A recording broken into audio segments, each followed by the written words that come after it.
Este, esta semana ha sido una semana de lucha y batalla, o más bien física y quizás un poco espiritual. Pensando, ¿verdad?, en lo que iba a compartir con ustedes, he preparado el tema que les había prometido el mes pasado. El título se llama La fe de nuestros antepasados. Pero antes de eso yo quisiera decir algunas palabras. Nosotros terminamos 10 días de ayuno y oración. Y quisiera compartir una lección que yo aprendí entre estos, después de que pasamos por esta experiencia. Me recordé, ¿verdad?, de las historias bíblicas del Antiguo Testamento, donde Dios, ¿verdad?, le daba la victoria a los reyes.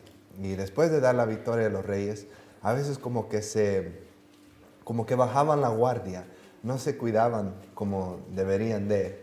Y cuando eran débiles, Dios mandaba a un profeta para decirle que se alistara porque, ¿verdad?, venían más cosas. Y la lección espiritual que eso nos enseña, yo la aprendí en estos 10 días de oración. Nosotros pasamos días orando, intercediendo por nuestras familias de la iglesia, por nuestros familiares, y fue una experiencia muy linda.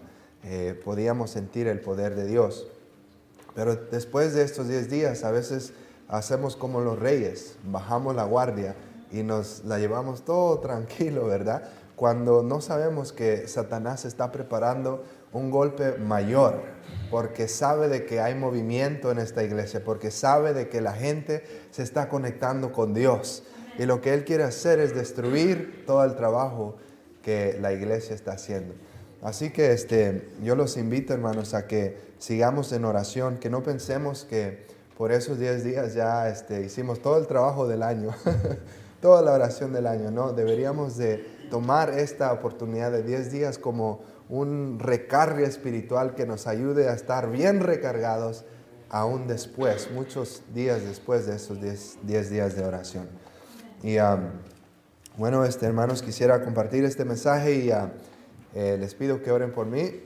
Mi voz no está muy bien, pero estoy contento de que puedo hablar porque entre semanas se me hacía muy difícil. Estoy contento porque puedo hablar y puedo compartir la palabra de Dios con ustedes en esta mañana. Vamos a hacer una oración y vamos a pedir que el Espíritu Santo nos guíe en esta mañana. Amén. Oremos.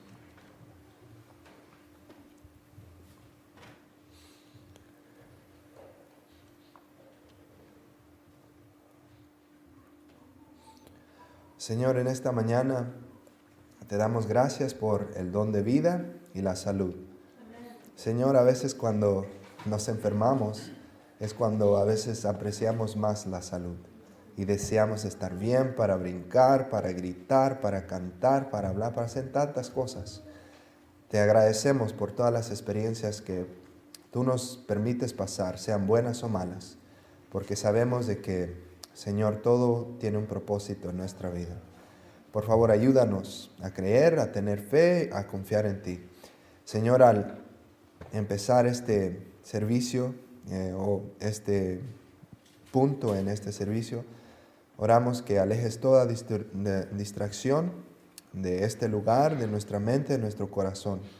Permite que el mismo Espíritu que inspiró este libro sagrado, la Biblia, que pueda estar con nosotros y en nosotros.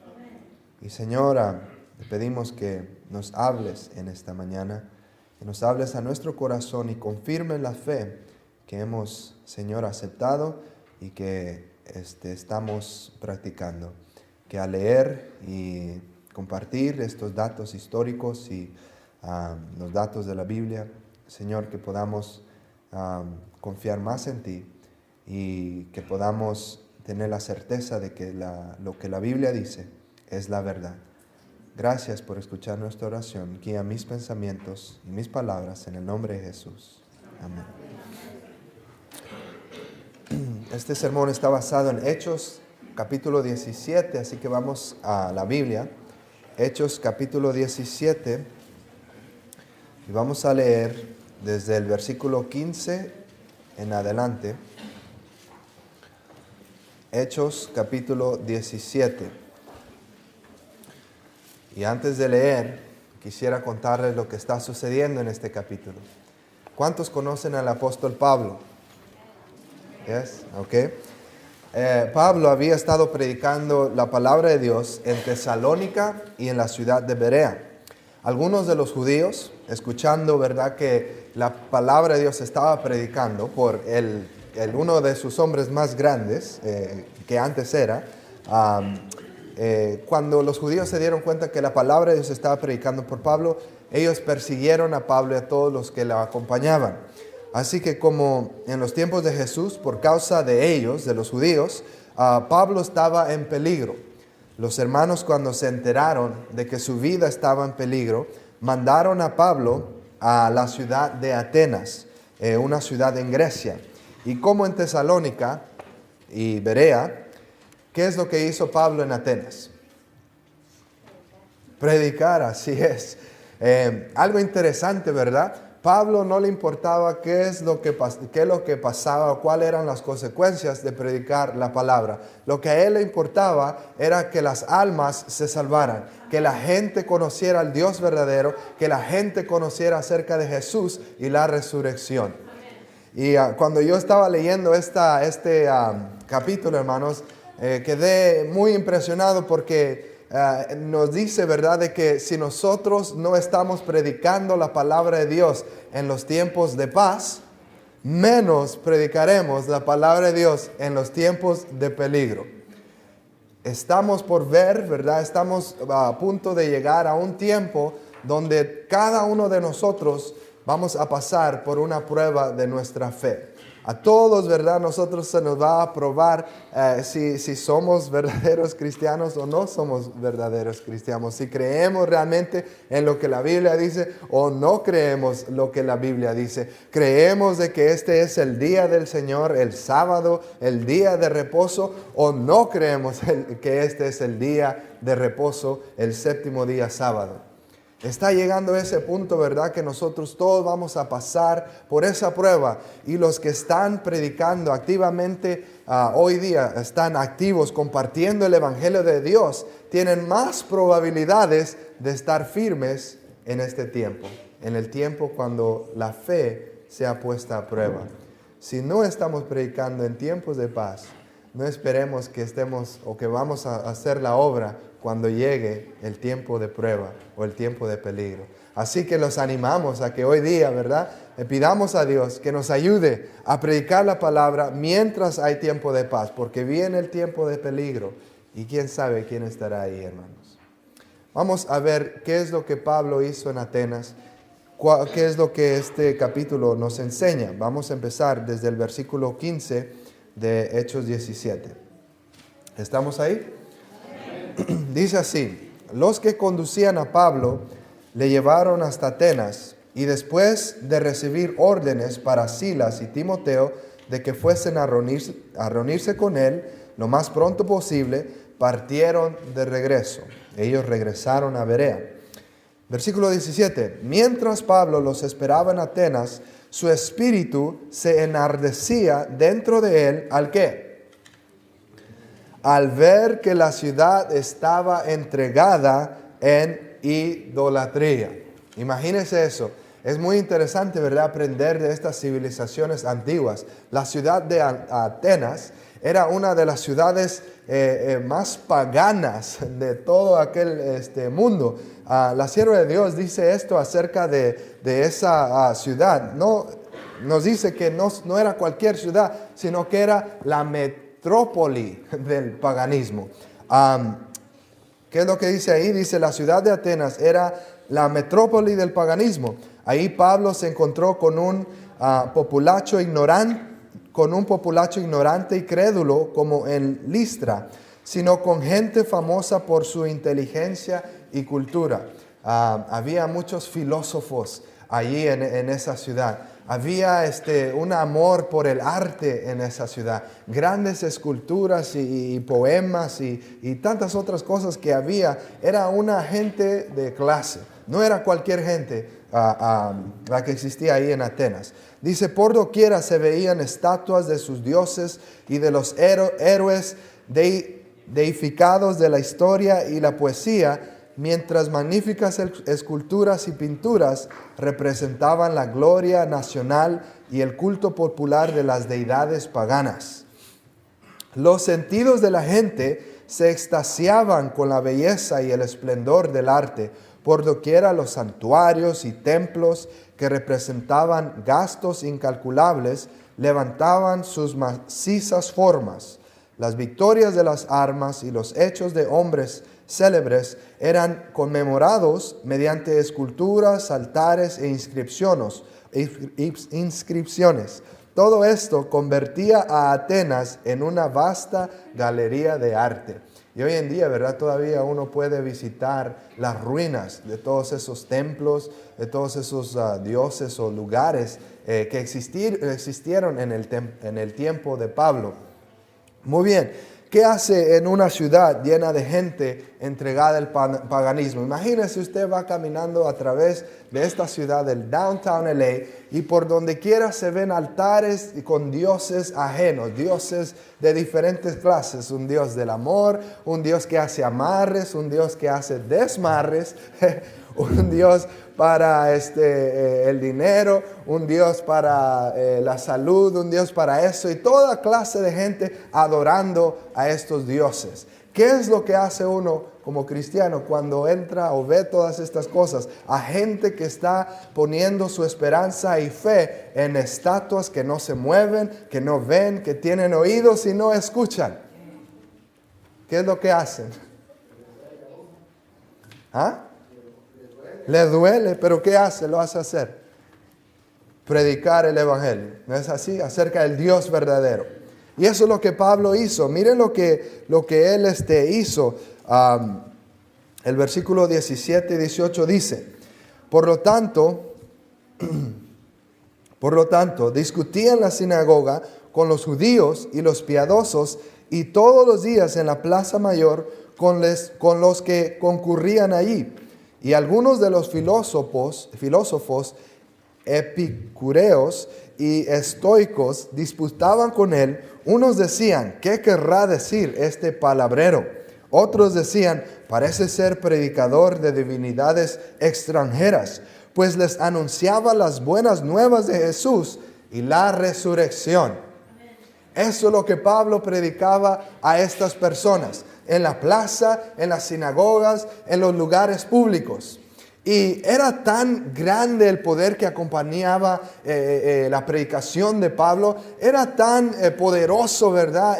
Su oratoria, que la gente, no solamente común del mercado, de la calle y todos esos, sino que la gente importante de esa ciudad empezó a poner atención a Pablo. Y les dijo, queremos escuchar esta nueva doctrina que tú traes. Queremos escuchar estas cosas que tú dices porque son diferentes, son nuevas para nosotros. Y lo que leemos la siguiente, el versículo 18 en adelante, hermanos, es uno de los mejores sermones evangelísticos que yo he escuchado. Miren la inteligencia, el tacto y la sabiduría que había en Pablo en compartir el evangelio con ellos. Versículo, ¿en cuál nos quedamos? 19 en adelante. Perdón. 19 en adelante. Ellos le tomaron, hablando de los filósofos, ¿verdad? Epicureos y estoicos.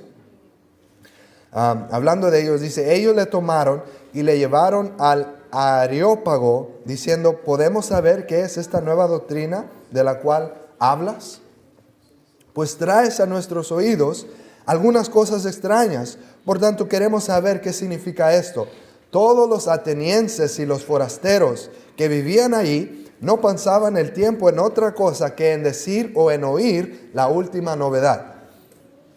Versículo 22. Entonces Pablo se puso de pie en medio del Areópago y dijo, hombres de Atenas, observo que sois de lo más religioso en todas las cosas. Pues mientras pasaba y miraba vuestros monumentos sagrados, hallé también un altar en el cual estaba esta inscripción: al Dios que no conocido. Aquel pues que vosotros honráis sin conocerle, a este yo os anuncio. Interesante, ¿verdad? Pablo que entró a esta ciudad llena de dioses paganos, la gente adoraba toda clase de Dios, y en medio de todos estos dioses había algo de verdad. Había alguien que decía, ok, este Dios que está aquí, a este yo adoro, este es diferente de todos los demás. Este Dios es el Dios no conocido, el que quizás vive en los cielos, el que quizás no sabemos nada. Pablo dice, este Dios que está ahí, que está entre medio de ustedes, el cual tiene la inscripción al Dios no conocido, a este Dios yo os anuncio. ¿Cómo es este Dios? ¿Cuál era el Dios? ¿Qué compartió Pablo con ellos? El versículo 24 dice, este es el Dios que hizo, ¿qué? El mundo y todas las cosas. Este Dios no era el Dios del amor, no solamente era el Dios de la salud, no solamente era el Dios del dinero, sino que era el creador del cielo y de la tierra, del mundo y todas las cosas que hay en él. Amén. Sigue diciendo, y como es Señor del cielo y de la tierra, Él no habita en templos hechos de manos, ni es servido por manos humanas como si necesitase algo. ¿Necesita algo Dios de nosotros, hermanos? Dios no necesita nada de nosotros. Dios solamente habla y las cosas se hacen. Pero a la misma vez, teniendo este gran poder, Él nos da el privilegio de ser su compañero de trabajo. Amén. Los dioses en aquel entonces eran estatuas hechas de oro, de piedra, de mármol, de madera. Pero esos dioses dependían del ser humano. Si querían ir allá donde había sombrita, no podían mover, sino que la persona que lo hizo lo tenía que mover para ese lugar. Era un Dios que dependía del ser humano. Y hermanos, cuando hay un Dios así, hay un problema con ese Dios, ¿no es así? Porque a pesar de que tiene el nombre de Dios, ¿verdad? Como que no es Dios, como que el hombre es más poderoso porque ese Dios depende del hombre para moverse o para hablar o para cualquier cosa. Pablo estaba haciendo este contraste. Ni es servido por manos humanas como si necesitase algo, porque Él es quien da a todos vida y aliento y todas las cosas. De uno solo. Ahora me encanta todo lo que dice aquí y vamos a poner mucha atención porque esto es lo que queremos enfatizar. Miren qué cosas dice Pablo acerca de este Dios. ¿Qué es lo que este Dios hizo? Ya nos mencionó que es el creador de todas las cosas, que Él nos da vida, nos da aliento y no necesita nada de nosotros porque es todopoderoso. Pero miren lo que Él dice acerca de este Dios. Más datos en el versículo 26. De un solo ha hecho toda la raza de ¿qué? De los hombres. De un solo ¿qué? Podríamos decir de un solo hombre Dios hizo, o un linaje. Y saben de que dependiendo de la versión que ustedes tienen de la Biblia, algunas versiones dicen de una sola sangre ha hecho a todos los hombres. A otras versiones dice de un solo hombre, de un solo linaje ha hecho a todas las razas del mundo. Así que algunos se preguntan, pues ¿de dónde vienen los negritos y los morenitos y los blanquitos y los amarillitos y todos los otros colores de la raza? Y muchos dan una explicación muy interesante, pero la Biblia dice que todos venimos de Adán. Y después de eso todos venimos de Noé y de sus 3 hijos que poblaron toda la tierra después del diluvio. Así que sea donde sea, ¿verdad? Todos somos hermanos porque todos venimos de un hombre. Amén. ¿Y ese hombre de dónde vino? De Dios. Y miren lo que dice Pablo. De un solo ha hecho toda la raza de los hombres para que habitasen sobre toda la faz de la tierra. Él ha determinado de antemano el orden de los tiempos y los límites de su habitación para que buscasen a Dios, si de alguna manera aún a tientas palpasen y le hallasen, aunque la verdad Él no está lejos de ninguno de nosotros. Porque en Él vivimos, nos movemos y somos, como también ha dicho algunos de vuestros profetas, porque también somos ¿qué? Miren lo que estaba diciendo uno de sus poetas. Nosotros no venimos del chango. Right? Es lo que está diciendo aquí. Dice uno de sus poetas, yo he leído su poesía acerca de las deidades, acerca de la religión de ustedes, y uno de sus poetas dice que nosotros no venimos del chango, sino que venimos de Dios. Venimos del linaje de Dios. Porque también somos linaje de Él. Versículo 29. Siendo pues linaje de Dios, no debemos pensar que la divinidad sea semejante a oro, o plata, o piedra, escultura de arte, o imaginación de hombres. Por eso, aunque antes Dios pasó por alto los tiempos de la ignorancia, en este tiempo manda a todos los hombres ¿a qué? En todos lugares a que se arrepientan, por cuanto ha establecido un día en el que ha de juzgar al mundo con justicia por el medio del hombre a quien ha designado, dando fe de ellos a todos al resucitarle de entre los muertos. ¿Quién es ese hombre que va a juzgar al mundo? Nosotros lo conocemos como Cristo Jesús, que Dios designó a Él. ¿Sí? Cuando le oyeron mencionar la resurrección de los muertos, unos se burlaban, pero otros decían, te oremos acerca de esto en otra ocasión. Así fue que Pablo salió de en medio de ellos, pero algunos de los hombres se juntaron con él y ¿qué? Y creyeron. Entre ellos estaba Dionisio, quien era miembro del Areópago, y una mujer llamada Damaris, y otros con ellos. Hermanos, es interesante. Este Dionisio, que era miembro del Areópago, ¿ustedes saben qué es el Areópago? El Areópago es una piedra grande donde las cosas más importantes que tenían que ver con la política y con la religión se discutían en Atenas. Este Areópago hoy día todavía existe. Usted puede viajar a Grecia y puede pararse en el mismo lugar donde Pablo se paró y predicó este mensaje que ustedes están escuchando aquí. ¿Qué es lo que tiene que ver esta historia con nuestros días? ¿Cómo se aplica a nuestros días? Hermanos, la condición de esta ciudad, la condición espiritual de Atenas, es la condición espiritual del mundo. Thank you.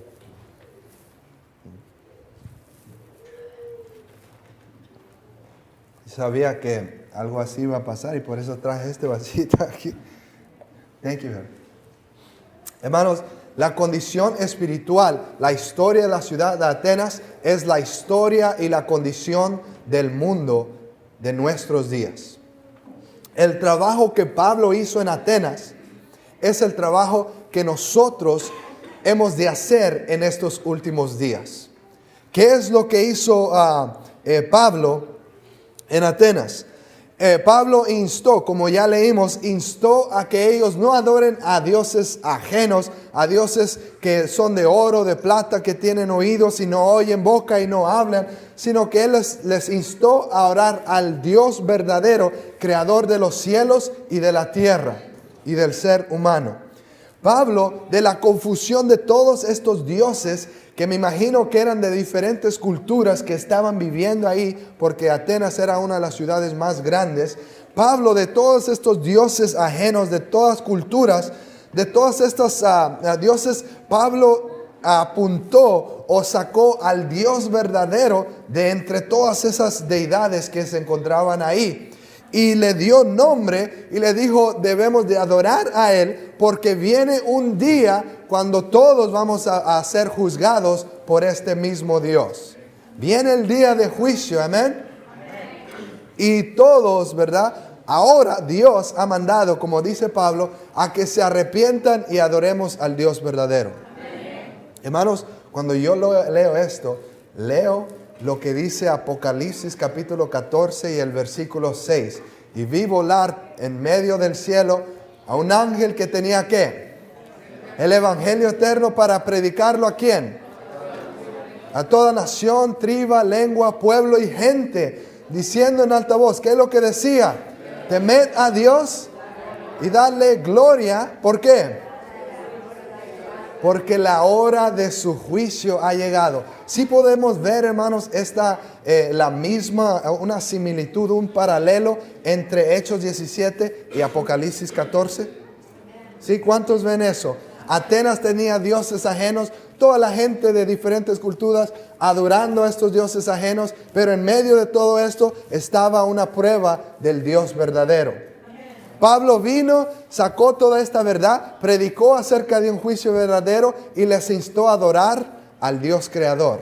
En los últimos días, en todo el mundo, ¿verdad?, se adora a toda clase de dioses, pero hay una gente que va a predicar lo que la Biblia llama el evangelio eterno. Y va a llamar a toda la gente, a instarlos a que adoren al Dios del cielo, creador del cielo y de la tierra y de todas las cosas que hay en él. Pero no solamente les va a instar a adorarlo a él, sino que les va a dar una warning. ¿Cómo es warning? Una advertencia de que la hora de su juicio ha llegado. Y como adventistas del séptimo día, nosotros conocemos de que ese juicio empezó en 1844, cuando Jesús pasó del lugar santo al lugar santísimo. Y allá en el cielo, en este día, Dios está haciendo el juicio, empezando con los muertos y terminando con los vivos. Y cuando ese juicio termine y Jesús salga de ese templo, vendrá otra vez. Y cuando Él salga de ahí, el destino de cada uno de nosotros, hermanos, estará sellado. ¿Dónde estarás tú cuando pase tu nombre por esa lista, por ese juicio? ¿Estarás en la iglesia? ¿Qué estarás hablando cuando pase nuestro nombre por esa lista? ¿Estaremos hablando acerca de un deporte, de la última telenovela? ¿O hablándole a alguien acerca del juicio que viene y de Jesús que viene pronto? ¿Dónde estaremos? Hermanos, para que esta verdad llegue más profundo a nuestros corazones, quisiera compartir con ustedes la historia espiritual de este mundo. Y veo que ya está apagado eso. Yo no sé si ya se fue. Esta es la parte más importante porque tengo algunos datos históricos. Mientras ellos arreglan eso, ¿cuál ha sido la condición espiritual de este mundo, hermanos? La Biblia dice que cuando Adán y Eva, los primeros padres, fueron creados, eran uno con Dios, uno con el cielo. Hablaban con Dios cara a cara. Eran la pareja más feliz del mundo. Pero por causa del pecado, esta pareja, ¿verdad? Su relación con Dios fue destruida. Su relación entre ellos dos fue destruida. La relación de la familia que vino después fue destruida. Y la familia que vino después, que fue la población de ese mundo que existía antes del diluvio, fue corrompida a través de los años. Y casi 2000 años después, la Biblia dice que era tanta la maldad y tanta la corrupción del hombre que Dios tuvo que destruir todo ese mundo. Y no solamente destruir, sino que dice que Dios se arrepintió al ver tanta maldad, se arrepintió de haber creado al hombre.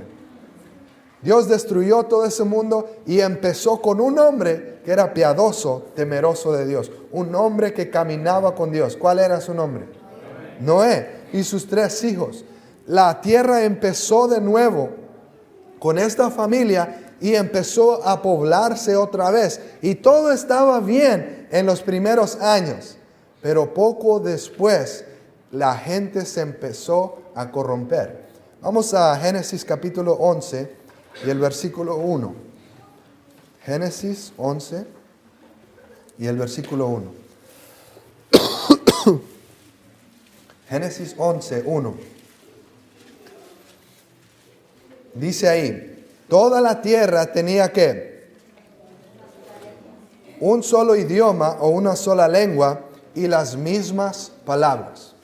Hermanos, ese primer grupo de personas que salió de la familia de Noé empezó a engrandecerse, empezó a esparcerse en la tierra, pero no muy lejos de donde el arca había llegado. Y la Biblia dice ahí, si leemos el capítulo 10 y 11 de Génesis, que esta gente que era de una lengua, de una nación, empezó a crecer, pero de repente un grupo por ahí empezó a dudar en las promesas de Dios. Y dijeron, yo no sé de ti, pero esas nubes se me hacen muy negras y esa lluvia que cae se me hace muy pesada, muy rara, pesada. Ese arco iris, nunca hemos visto algo así. Y tú te acuerdas lo que dijo el tatarabuelo, que este mundo fue destruido por agua y que Dios destruyó este mundo. Yo no sé de ustedes, pero a mí me parece una buena idea hacer una torre que llegue hasta el cielo, por si es que acaso llega a llover otra vez de esa misma manera y destruye toda la tierra. ¿Qué les parece si hacemos una torre por si acaso la tierra es destruida por agua otra vez, por la lluvia que cae del cielo? Y la gente, hermanos, creyó eso. Y empezaron todos a construir esa torre que la Biblia dice que fue llamada Babel. Dios, cuando vio que el hombre estaba construyendo, vamos a leerlo aquí,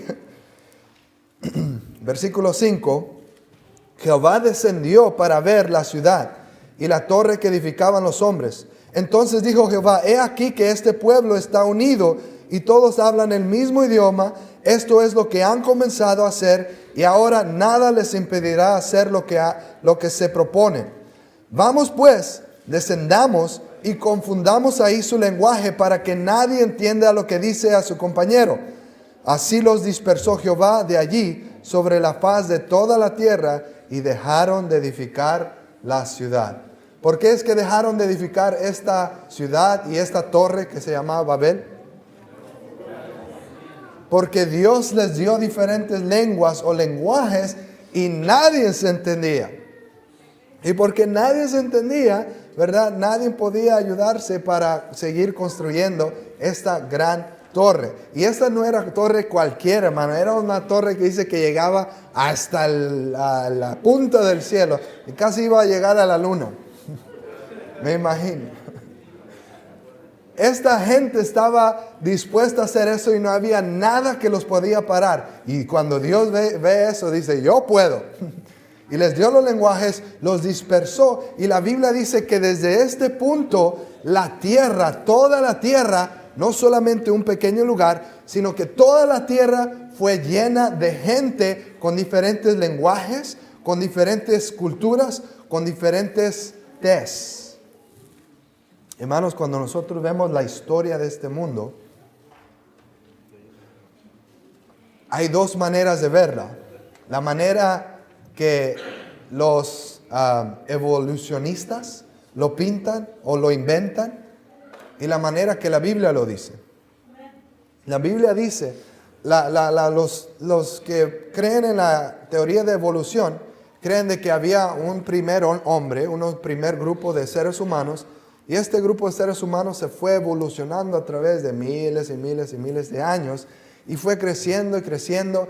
Y dice que empezaron en África y después de ahí se esparcieron por todo el mundo. Pero ahora la cosa con eso es de que ellos no saben explicar, por ejemplo, los lenguajes. ¿Cómo es que aprendieron los lenguajes? Ellos no tienen una respuesta de las razas. ¿Por qué es que la gente es de diferente color? Ellos no pueden explicar acerca de la religión. ¿Por qué todas estas personas, verdad, de las antiguas, aún los restos, los huesos de la gente más antigua, encuentran señales de que ellos creían en algo? Tenían un tipo, una clase de religión. Ellos no saben explicar eso. Pero la Biblia lo explica. La Biblia dice de que hubo un tiempo después del diluvio, cuando había solamente una nación, un grupo de personas, y todos tenían ¿qué? Un mismo lenguaje. Pero cuando empezaron a construir la Torre de Babel, Dios les dio diferentes lenguajes, y cuando les dio diferentes lenguajes, si leen Génesis 10, dice ahí que Dios los esparció en toda la tierra de acuerdo a su lenguaje, de acuerdo a su nacionalidad, de acuerdo a su tribu. Hermano, cuando uno ve el mundo de esta manera, it makes a lot of sense. ¿Cómo se dice eso? Tiene mucho sentido en todo lo que lo que vemos en la historia. Yo pienso de que cuando nosotros vemos la nación de Egipto, los judíos, Babilonia, los mayas, los chinos y todas esas otras ciudades antiguas, en mi opinión, hermanos, yo quiero pensar que estamos viendo las primeras civilizaciones después de la Torre de Babel. ¿Están conmigo hasta ahorita en todo lo que he dicho? Yes. Si esto es verdad, hermanos, y es interesante porque cuando pensamos en las civilizaciones antiguas, por ejemplo aquí los aztecas y los mayas, cuando pensamos en los egipcios, cuando pensamos en los chinos, antes de que se hubieran estas mezclas de los italianos con los nativos de aquí que crearon los mestizos y todas esas otras culturas, antes de que hubiera toda esta mezcla de europeos con otras nacionalidades, como que la gente estaba en sus lugares y nadie pasaba la frontera de otro. No nadie, sino que muy pocos cruzaban sus fronteras. Por ejemplo, en el tiempo de Cristóbal Colón, los nativos de aquí nunca habían visto un güerito con ojos azules. Right? Dijeron, oh, ¿quién es este? ¿Ah? Pensaban que era un fantasma. Nunca habían eso, y por eso se dice, ¿verdad? Que Cristóbal Colón descubrió América, porque nunca habían tenido contacto con esto, ni los chinos ni los africanos habían tenido contacto con Norteamérica, quizás Suramérica, ¿verdad? Pero nada Norteamérica, muy pocos. Los chinos no se habían mezclado, por ejemplo, con los negros, con los africanos, right? Lo vemos aquí en América, pero en tiempo atrás como que todos se quedaban entre sus fronteras y nadie, ¿verdad?, era inmigrante en otro país, así como Los Ángeles. No había no había ese movimiento. Entonces, cada persona, cada cultura, cada nación tenía su propio lenguaje, tenía sus propias religiones, tenía su propia cultura. Y hermanos, cuando vemos la historia de estas naciones, vemos de que hay similitudes en lo que es el lenguaje, lo que es religión y lo que es el tiempo, cómo ellos marcaban el tiempo. Y quiero darles este ejemplo. Por ejemplo, los egipcios, ¿qué clase de lenguaje tenían ellos? La escritura en su lenguaje. Eran lenguaje en forma de pictures, jeroglíficos, así es. Cada figura, un animal o otra cosa, representaba una letra para ellos. Ellos tenían eso, tenían el lenguaje de figuras. A los mayas, ¿qué clase de lenguaje tenían? Escrito, estoy hablando de lenguaje escrito. También tenían un lenguaje escrito en forma de figuras. Y cada figura representaba una palabra o una letra.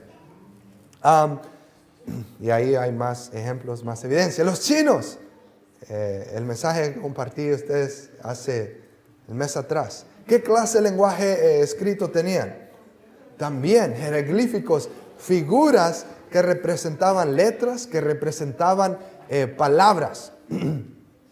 Ok, esos son unas, ¿cómo se dice? Artefactos antiguos que se encuentran, ¿verdad?, en la tierra, y los más antiguos llegan hasta 4,000 años antes de Cristo, y esa es la fecha que ellos ponen, los arqueólogos. Los egipcios, ¿qué clase de religión tenían?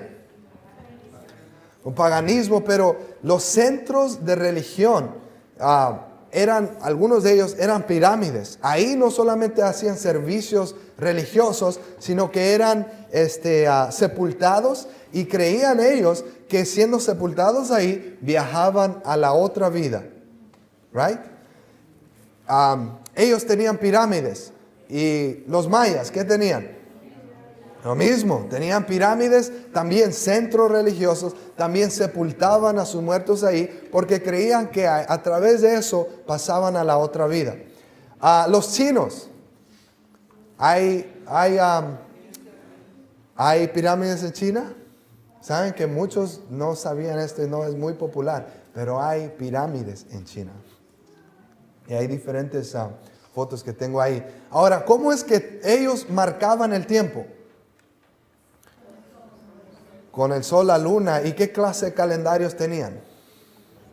Solares o lunares, ¿verdad? Nosotros también tenemos 365 días porque la Tierra da vuelta alrededor del sol en 365 días. La luna da vuelta alrededor de la Tierra en más o menos 30 días y por eso tenemos 30 días en cada mes. ¿Yes?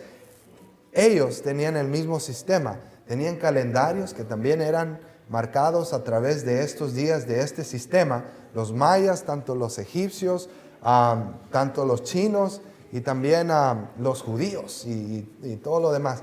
Hermanos, pensemos en todo eso. Si ellos nunca se mezclaban y los nativos de América se espantaron cuando vieron a Cristóbal Colón porque nunca habían visto a alguien así, ¿cómo es que ellos tenían el mismo sistema de computar el tiempo? ¿Tenían un mismo sistema de religión, aunque había variedades? ¿Cómo es que ellos tenían el mismo sistema de escritura, que era a través de figuras? Los evolucionistas no lo pueden explicar, pero cuando vemos la Biblia, vemos de que si Dios, ¿verdad?, en la Torre de Babel esparció a toda la gente a través de naciones y todas las naciones empezaron al mismo tiempo, entonces podemos ver que todo esto tiene un punto de origen. Y ese punto de origen es la Torre de Babel y la gente que existió antes de eso. Ahora es muy interesante porque entre todas estas historias, entre toda la gente que existe en las Américas, en la China, en África, así como en la ciudad de Atenas, aunque hay todo tipo de dioses, se encuentra la doctrina o la enseñanza de un Dios verdadero. Miren lo que, por ejemplo, nos dice la historia. Akhenaten fue un faraón de Egipto que causó grande controversia en Egipto. Él existió en los años 1300 o 1400, entre ese tiempo, un poquito antes de que Dios visitara, o más bien un poco después de que Dios visitó a Egipto con las plagas y con Moisés y con el pueblo de Israel. Dios mandó todo eso y más tarde en la historia encontramos la historia de Akhenaten, que fue el faraón que destruyó todos los dioses populares y tradicionales de Egipto y adoró un solo Dios. Akhenaten aquí, ¿verdad? Él movió la capital de Egipto a un lugar que hoy día se conoce como Amarna, y ahí construyó su capital, y ahí pues construyó esta capital, esta ciudad, pero no puso en las pinturas, en los carvings, ¿cómo se dice carvings? En los engravados de las paredes y de los templos, no puso ningún otro dios más que el Dios que él llamaba Aten. El Dios que muchos dicen que es la figura del sol, pero dependiendo de quién lo está diciendo, ¿verdad? Así la gente lo cree, porque aunque algunos dicen que es el sol, otros dicen que es una esfera o una bola de luz. Y las personas que han estudiado la historia de esta persona, de Akhenaten, dicen de que los poemas que él mismo escribió acerca de este Dios, los atributos de la deidad, el Dios que él adoraba, eran o son los mismos atributos del Dios de la Biblia. Y ahí Akhenaten, él está con su esposa Nefertiti. ¿Ustedes han escuchado eso? la mujer más bella del mundo, dicen en aquel entonces. Ahí está él con su esposa y sus hijas jugando y recibiendo la bendición del dios Aten, que él adoraba. Ningún otro faraón destruyó todos los dioses de Egipto y adoraba a un solo Dios creador, más que Akhenaten. Y está muy cerca a la historia de la Biblia, cuando Moisés entró y todas las plagas cayeron ahí en ese Egipto. Es muy interesante. Un culú. Vamos a decirlo.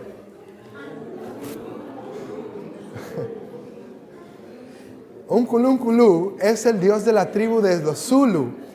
Una tribu indígena en África. Su nombre se traduce como el grandioso o el altísimo. Los Zulu creen que el ser humano está compuesto de 3 elementos: el cuerpo físico, el aliento, fuerza de vida y la personalidad. ¿Qué les parece eso? ¿Les suena algo familiar?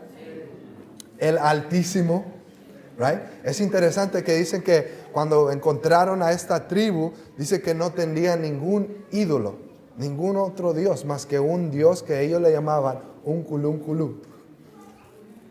Y es interesante que ellos creen de que nosotros, como nosotros creemos que la Biblia dice que somos compuestos del polvo, que es el cuerpo, y del aliento, que es Dios, y la personalidad que se mira, ¿verdad? Que ustedes pueden palpar al conversar y interactuar con nosotros, entre uno y el otro. Es muy interesante. En África se encuentra esta historia, se encuentra esta gente adorando a un creador. En la Asia, a los Dayak, hay una tribu que se llama Dayak, son indígenas de la tercera mayor isla del mundo. Esta isla, localizada en el sudeste de Asia, se llama Borneo. Está ahí. Bunso es el nombre del ser supremo creador de este mundo y otros, el cual no tiene padre.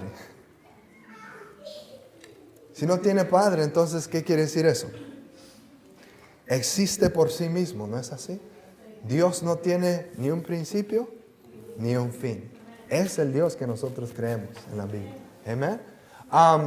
Shanté es el nombre del Dios, el cual un emperador chino, antes de que entrara la religión del daísmo y de este señor,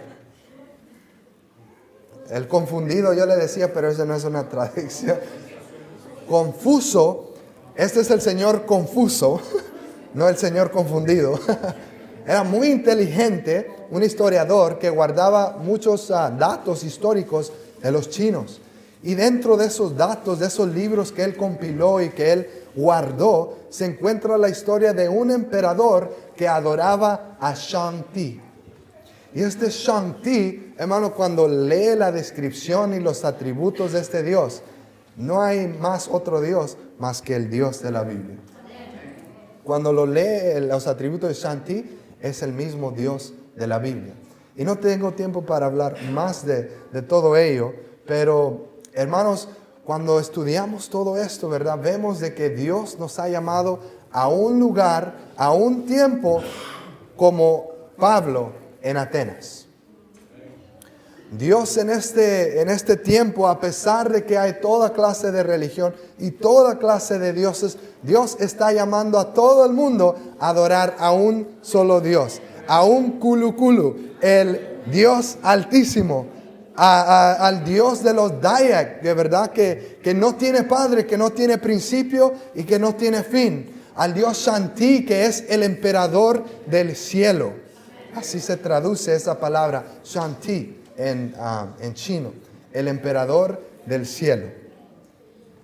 Hermanos, hoy en día Dios está llamando a todos al arrepentimiento. Dios está llamando a todos a la verdad. Dios está queriendo que le conozcan a Él y que le conozcan a Cristo Jesús, a su Hijo, el cual Él mandó.